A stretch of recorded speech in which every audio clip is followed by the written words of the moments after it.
Okay everyone, so in this tutorial I'm going to show you how to create new materials, and then in the later tutorials how to add those materials to the different elements. But for this first one, so it's short, I just want to show you how to create a new material. So if you go to the Manage tab and click on Materials, this brings up your material browser, which you can see this is kind of like the custom list that Revit comes with for materials. To create a new material, it's pretty simple. You just click on this, on the kind of bottom of this material browser screen. That kind of like center icon here. You click on the drop down and hit create new material. It'll create a material that's called default new material. If you right click, you can rename it and call it anything you want. This one I'm going to say wall finish. I'll just say wall or I'll say exterior wall finish. And then once you rename it, this is obviously it's in alphabetical order, so you can find the one it is. So here you can see that there's three tabs here. This first one, identity. Obviously, the first one is it shows its name. Whatever the name of the material is. Now this other stuff, for this class, it's not really important to fill this in. Um, in a real working environment, it would be important to fill in because Revit could do material cost analysis and schedules. So if you put this in and then you run one of those, Revit could actually calculate the total cost for the material. So that's where this kind of stuff comes into play. And then obviously you can type in the manufacturer and model number. So if you found a certain material, you could put the information here so you have and don't have to go look for it later. So this graphics tab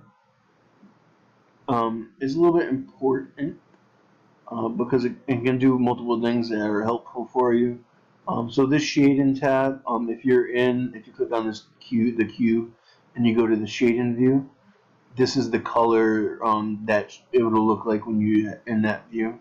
And for this purpose, just to kind of show you what it will look like, and this is kind of like what I like to do, is I always like to pick like a really kind of like recognizable color, that easily stands out from kind of other stuff. So you kind of know that it's there and you know what it is. Because you can look at it in the realistic view, which we'll do here to see what it's going to look like. But sometimes if your file is really big, that can make it run really slow. So sometimes this is the best way to make sure the material is added. So surface pattern is for the black and white views for hidden line view, where you can add a surface pattern to it.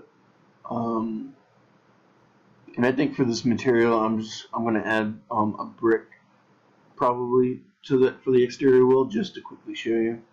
And I think there in this, if you look through this, there's already like some brick created, but I'm going to do another one just to to have it for when we start adding materials.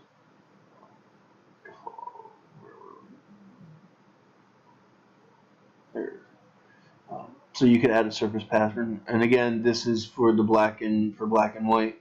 When you're in hidden 3D line, a lot of times you may not want to have a surface pattern for your black and white images, or sections or elevations or anything like that. If you can see the wall in elevation and it's not rendered, maybe you want a pattern to it. For this instance, if I switch over to modeling, I think there's brick. I can pick a brick pattern to it, and then obviously you can pick a color if you want it to be a color, and that's something that I'll show you guys as well. And then cut pattern is good for sections. If you want this brick to have a cut pattern and section as well, and a brick in section, it's usually like a diagonal to it. And then you can assign it a color as well. And so that's kind of like it for the graphics. The biggest thing, obviously, for materials, if you guys are going to be rendering, is appearance. So if you click on the appearance tab, you'll notice that there's not really anything here. It's just a generic thing. But this little tab right here opens the asset browser.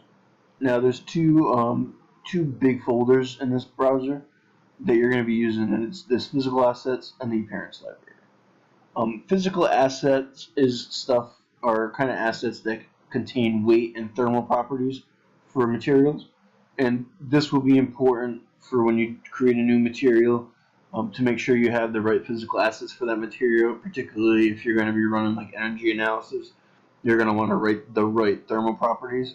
And then also, will be done in this class, but if you were going to do kind of like structural loads and that Revit can calculate for you, you would want the appropriate weight for materials. But obviously, the biggest one is the appearance library to get you the actual, render look that you want. So in the appearance library, you can see that there's a whole bunch of lists for different types of materials, and then some of them have like expanded lists. So I clicked on masonry, and I'm going to go to brick, and I'm going to pick.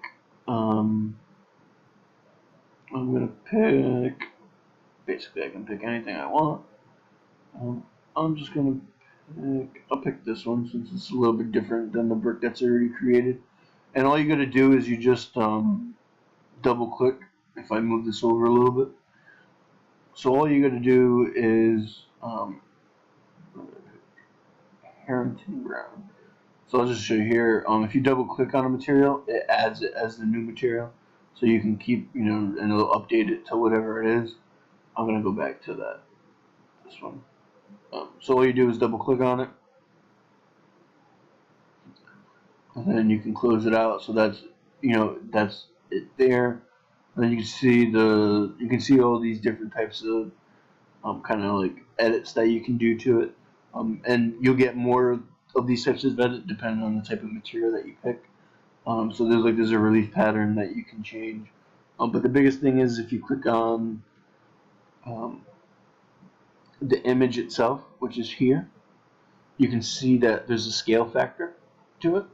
So this swatch of this image is 4 feet by 4 feet, and if you click on this, you can always update it yourself and change the scale if you want something bigger. Obviously, this comes in for the correct size of brick, but you can do it for something that you're any type of material that you're using. The other thing for this too is if you're looking in this physical asset kind of library and you don't see a material that you use, you can use your custom material that you may have found on the internet, looking at swatch patterns on the internet and maybe edited in Photoshop. You can come in and what I like to do when I do it is I find a similar material. So say you have like a brick that you can't find in here, but you found it on the internet that has a unique look to it, and that's what you want to use. I would first pick a type of brick as like my base, kind of like what I did here, and then if you click on this, you can find a new, and you can see here this mats is folder that you come in, has holds a whole bunch of different matte patterns. So, and I believe there might be a little bit more that's here that's not really shown in this physical asset library. But if you click on this and you've downloaded an image, you can find it, put it in, and then you can click on it and adjust its scale so it looks how you want it to look. So that's how you can kind of add your own materials to it. But like I said, always pick a material that's close to it, so it kind of gives you these base kind of edit kind of options here that you can use. Because if you looked at the general one, if you go back and if we create a new material for a second, you can see it's kind of hard to kind of start this from scratch and kind of get all this stuff to work. And you can see the other ones, the kind of extra things that you get depending on the type of material, or if it's default that you get compared to this one, which just has 10. It doesn't have like reflectivity and stuff.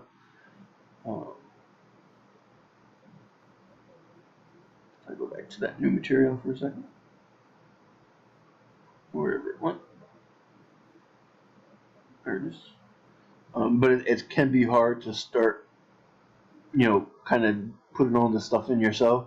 So that's why I always like to pick a material that's similar first, and then you can kind of customize it yourself if you have your own kind of separate swatch pattern that you want to use, that you may have found on the internet and then edited it in Photoshop, and then you could, if you know the dimensions in Photoshop, you can just enter these dimensions here, and then it'll end up looking nice and similar, to how you want it to appear.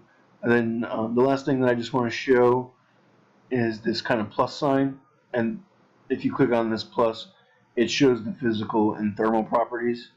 So if you click on physical, it'll show what the physical properties would be. So if I come down to masonry and brick, I should go into the physical assets folder and go to masonry and brick. There's nothing. It's weird. Should be. Oh, there you go. So there's nothing in these, but if you click on the main one, there's brick. So if I do brick common, you can see now it adds a physical information for the common brick. And then, if you click on it, it shows how much it weighs per pound. And then I can do the same thing for thermal. I can go back to masonry, and you can see that there's sometimes it's hard to actually find what you're looking for. Let's see, where could it be? Sometimes you kind of just click through stuff. Solid. A lot of the stuff is in solid. You can see here the solid. For basically a lot of the thermal properties are in this solid one.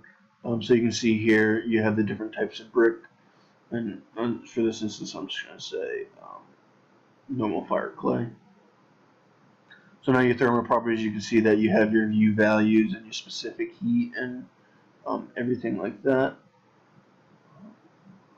That's there to add in, to kind of calculate for energy analysis. So that's how the thermal and physical properties work, to add those in. And then I'm just going to click OK to finish that. And that ends the tutorial on how to create new materials. In the next tutorial, I'm going to show you how to add that new material to the elements of your building.